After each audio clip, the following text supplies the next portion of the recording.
We'll guide you through how to use Netlify to deploy your website quickly and efficiently. If you find this helpful, consider subscribing and liking the video.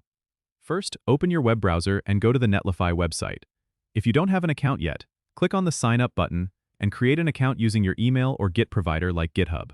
Once you're logged in, you'll be directed to the Netlify dashboard. Here, you'll see an option to New Site from Git. Click on it to start deploying your site from a Git repository.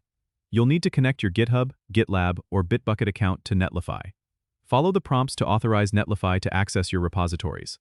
After connecting, you'll see a list of your repositories. Select the repository you want to deploy. Next, you'll need to configure your deployment settings. Choose the branch you want to deploy, typically the main or master branch, and specify the build command if necessary, or leave it as the default if your project doesn't need a specific build command. Then, specify the directory where your site's files are located, usually something like public or dist. Click on the Deploy Site button, and Netlify will start building and deploying your site. You'll be able to see the build logs in real time, which is helpful if you encounter any errors. Once the deployment is successful, you'll be given a random subdomain URL where your site is live.